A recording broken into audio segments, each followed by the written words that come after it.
Hi, this is Alex from phpacademy.org, and this is another video tutorial created for the new Boston. Now, in this tutorial we're going to be creating a unique hit counter, and by a unique hit counter I mean exactly the same as a non-unique hit counter. However, we're going to be recording the user's IP address. And by recording the user's IP address, we're going to get a lot more accurate figure. It won't be entirely accurate because IP addresses obviously do change, but we're going to get a lot more accurate figure as to how many unique visitors we have taken on our website, so how many people have visited uniquely.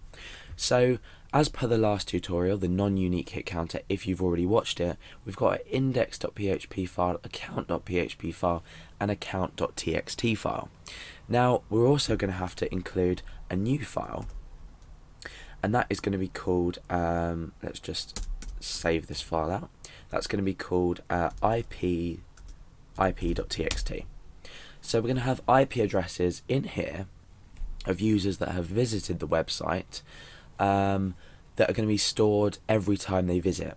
So the first thing we're going to do is we're going to counter hit, but then we're going to take their IP address and we're going to store it in this file on a line-by-line basis. So we'll have, say, 127.0.0.1, and then we'll have another IP address on the next line, and we'll have so on and so on. So for now I'm going to leave this blank.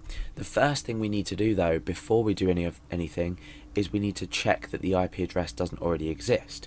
Now we can use the file function in PHP to check or to read in a file on a line-by-line basis, which is then stored in an array. And what this does is it allows us to take each IP address on each line and carefully check each one on each line. So it's a really easy way of doing things.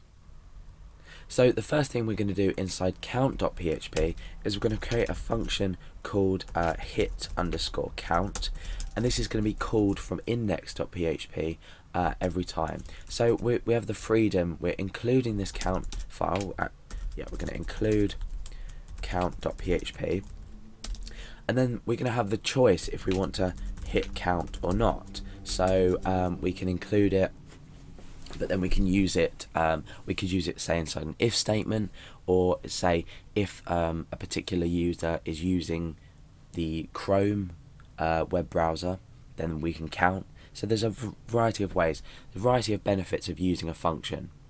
So let's just call this function for now, so later on we can test it correctly.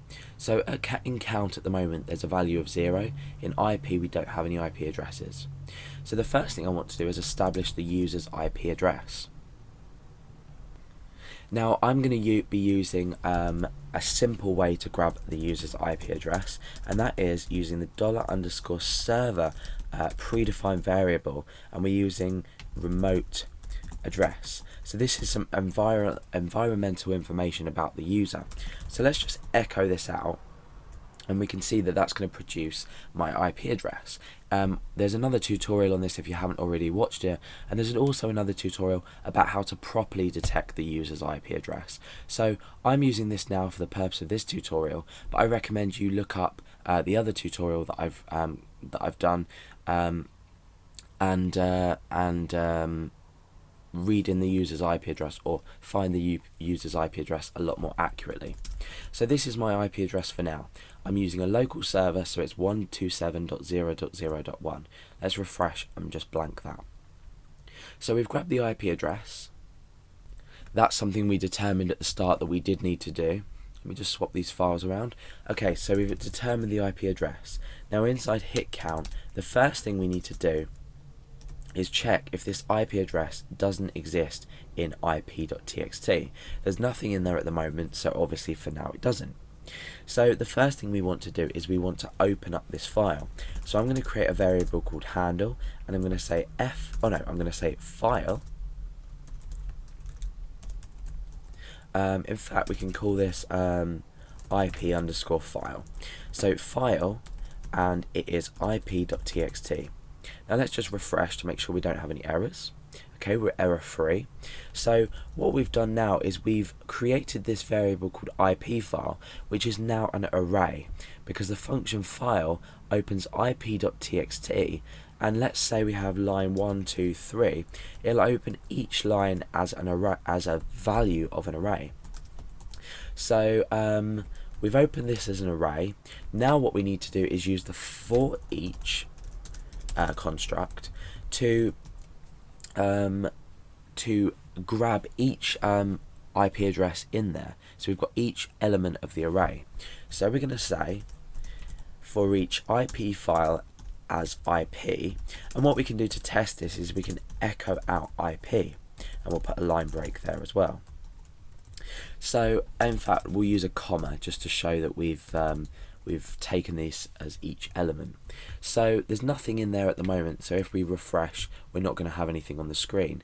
However, if we add, say, test data new line, just pop a load of rubbish in there, each of these should now correspond for each loop of let's go back to the count.php file. For each loop of this IP will be each line. So let's refresh and test that. So you can see that we're grabbing the data on each line, and we can use this separately, so we can check each IP address. These will eventually correspond to IP addresses. So you'll notice that there's a space after each bit of data. Let's just change these to IP addresses so we've got a more realistic representation. Okay, so let's refresh. Okay, so we've got a space after here. Now you've noticed that we've not actually specified in here that we want a space after it. We've concatenated on this straight away, and that's because when we're reading it in on a line-by-line basis, there's always a space after each element in this array. So what we need to do is we need to use the trim function here to remove the white space from the left hand side and the right hand side, just in case there is any white space. Now let's refresh, and you can see that that white space has in fact gone.